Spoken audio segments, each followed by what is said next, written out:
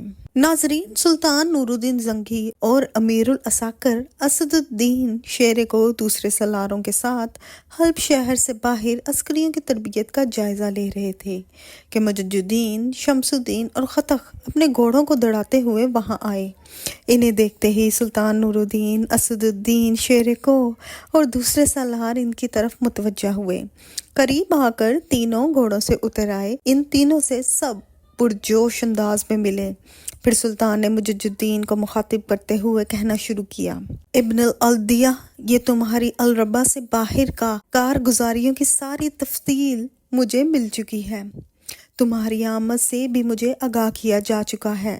صلیبیوں کو روکنے میں جس کارگزاری کا تم نے مظاہرہ کیا، اس کے لیے تم قابل تعریف ہو۔ تم خوش قسمت ہو کہ تھوڑی دیر پہلے شیرے کو تمہاری عسکری فراست اور تمہاری جنگی مہارت کی تعریف کر رہا تھا۔ بہرحال جس مقصد کے لیے تم الربا کی طرف گئے تھے، اس سلسلے میں پوری طرح تم تینوں سے میں مطمئن ہوں۔ دیکھو، تمہاری ماں کو تمہاری آمد کی اطلاع کر دی گئی ہے اور وہ بڑی بے چینی سے تمہارا انتظار کر رہی ہے۔ اب ہم تمہیں یہاں باتوں میں الجھانا نہیں چاہتے، تفصیل سے تمہارے ساتھ بعد میں گفتگو ہوگی۔ ابھی تم سیدھے گھر جاؤ، اس لیے کہ تمہاری ماں کی بے چینی کو جانتا ہوں، وہ دروازے پر کھڑی تمہاری راہ دیکھ رہی ہوگی۔ اس کے ساتھ ہی سلطان کے کہنے پر تینوں گھوڑے پر سوار ہوئے اور شہر کی طرف روانہ ہو گئے۔ تینوں اپنے گھوڑوں سے اتر کر ایک کھلے مکان میں داخل ہوئے۔ صحن میں 3 ڈھلی ہوئی عمر کی عورتیں اور ایک نوجوان لڑکی کھڑی شاید ان تینوں کا انتظار ہی کر رہی تھی۔ ڈھلی ہوئی عمر کی عورتوں میں ایک مجد الدین اور شمس الدین کی ماں عبیدہ تھی، دوسری عورت ان تینوں کی پھوپھی زہران اور تیسری ان کی پھوپھی زاد خطک کی منصوبہ عبیرہ تھی۔ اپنے گھوڑوں کی بانگیں چھوڑ کر تینوں آگے بڑھے۔ عبیدہ اور زہران نے بھرپور شفقت اور ممتا میں ان کا استقبال کیا۔ اتنی دیر تک عبیرہ فوراً حرکت میں آئی، ان کے گھوڑوں کو پکڑ کر اس نے ایک طرف باندھ دیا۔ پھر عابدہ اور زہران ان دونوں کو سامنے والی نشست گاہ میں لے گئیں۔ عبیرہ ان کے پیچھے پیچھے تھی۔ سب جا کر نشست گاہ میں بیٹھ گئے۔ پھر اپنی ماں عبدہ کے کہنے پر مجدین انہیں الربا میں اپنی کارگزاری کی تفصیل بتا رہا تھا۔ اس تفصیل میں کارلوس، مرسینا، مشال سے ملاقات، پھر صلیبیوں کے خلاف جنگ اور ان کا انطاکیہ کی طرف بھاگ جانا، اور آخر میں وہ انہیں سمرون کے ہاں شمس الدین اور جمارہ کی نسبت طے ہونے کی تفصیل بتا رہا تھا۔ جب تک ملک شاہ سلجوقی مسلمانوں کا سلطان رہا، یورپ کی صلیبی قوتوں کو مسلمان کے علاقوں کی طرف آنکھ اٹھانے کی جرأت نہ ہوئی۔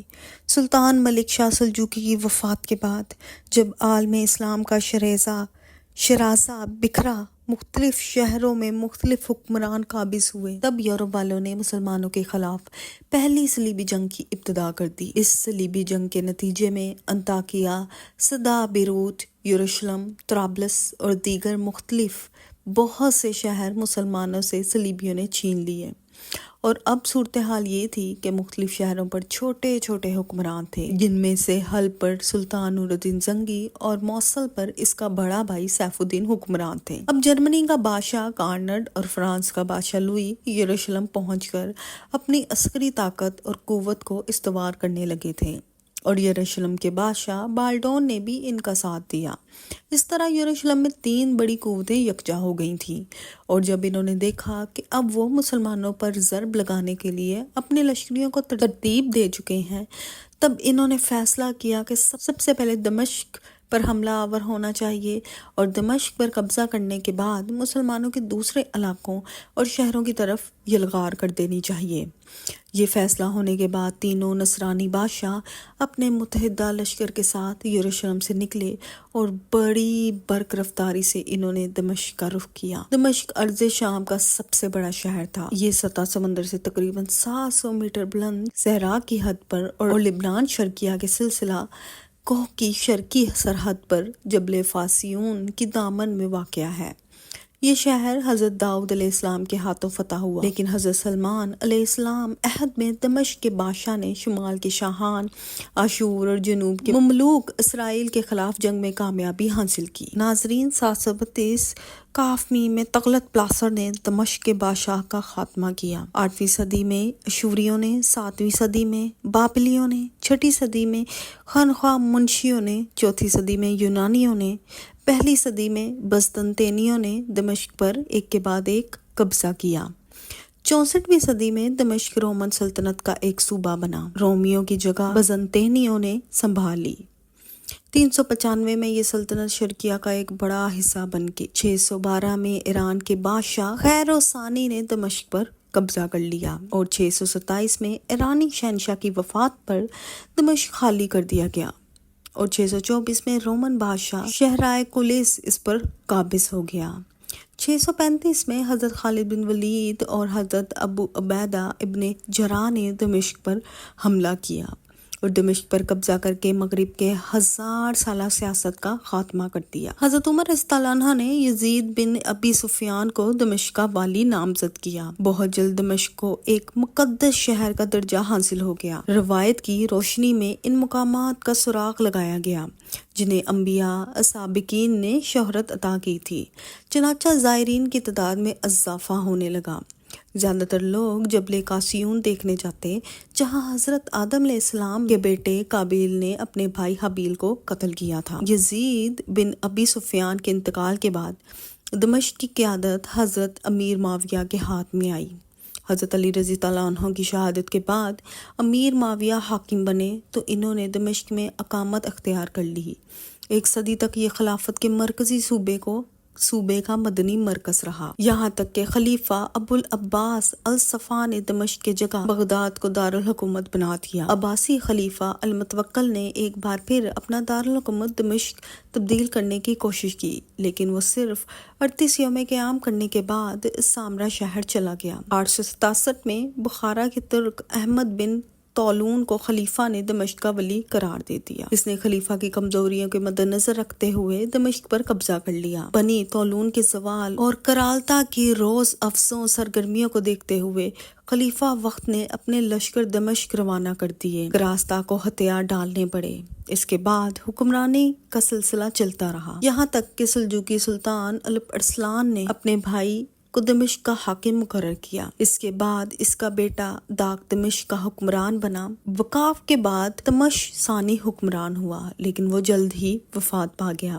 اس کے بعد ایک شخص اتاحق ظہیر الدین دمشق کا حاکم بنا۔ اب جس وقت 3 متحدہ صلیبی بادشاہوں کا لشکر دمشق پر حملہ آور ہوا، اس وقت ظہیر الدین کی نسل سے ہی ایک شخص مجددین دمشق کا حاکم تھا۔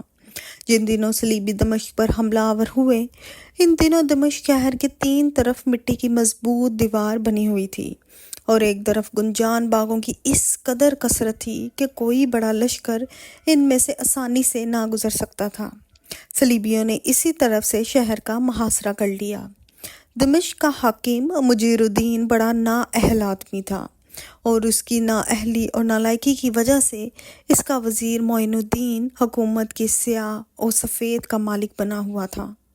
سارا معاملہ مجیر الدین کے ہاتھ ہوتا تو وہ یقیناً صلیبیوں کے سامنے ہتھیار ڈال دیتا، لیکن معین الدین بڑا جرأت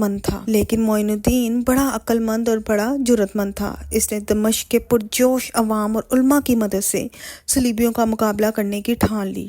جرمنی کے بادشاہ کارنٹ، فرانس کے لوئی اور یروشلم کے بالڈوں نے دمشق کا شہر محاصر کر لیا اور ایک بہت بڑا لشکر انہوں نے دمشق کی نواح میں پھیلا دیا تاکہ نواحی علاقوں پر حملہ آور ہوں، وہاں سے مال و دولت جمع کریں اور لشکر کے لیے خوراک کے ذخیروں کے ڈھیر لگائیں۔ محاصر کے دوران صلیبیوں اور مسلمانوں کے درمیان کئی خون ریز جھڑپیں ہوئیں۔ شیخ عبد الرحمن اور فقیہ امام یوسف، جن کا شمار دمشق کے مشائخ اخبار میں ہوتا ہے، انہی جھڑپوں میں صلیبیوں کے خلاف لڑتے ہوئے شہید ہوئے۔ کہا جاتا ہے کہ امام یوسف بڑے کبیر سن تھے۔ معین الدین نے ان کو لڑائی سے روکنا چاہا، لیکن ان کی غیرت نے گوارا نہ کیا۔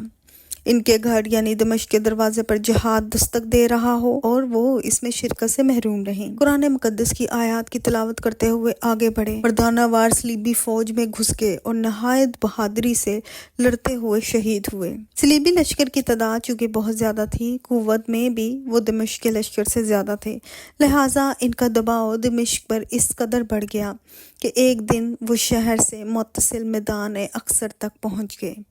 دمشق کے والی مجیر الدین کے پاس اس کے سوا کوئی چارہ نہ رہا کہ صلیبیوں کے خلاف سلطان نور الدین اور اس کے بھائی سیف الدین کو مدد کے لیے پکارے، اس لیے کہ وہ جانتا تھا کہ صرف نور الدین اور سیف الدین کی طاقت ہی صلیبیوں کا سر توڑ سکتی ہے۔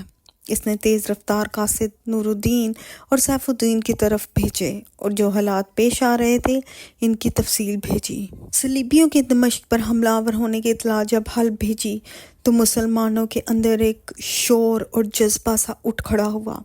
دوسری جانب مجددین کے قاصد موصل میں سیف الدین کے پاس بھی پہنچ گئے۔ سب سے پہلے نور الدین حرکت میں آیا۔ ہر اول کے طور پر اس نے فی الفور ایک لشکر تیار کیا اور وہ لشکر اسد الدین شیر کوہ کی سرکردگی میں اور مجددین کو اس کا نائب بناتے ہوئے دمشق کی طرف روانہ کیا، اور اس کے چند دن بعد خود بھی ایک بہت بڑا لشکر لے کر حلب سے نکل کھڑا ہوا۔ ادھر سیف الدین کی حالت یہ تھی کہ جس دن اس کے پاس مجیر الدین کا قاصد پہنچا، اس کے دوسرے روز وہ بھی ایک لشکر کے ساتھ دمشق کی طرف روانہ ہو گیا تھا۔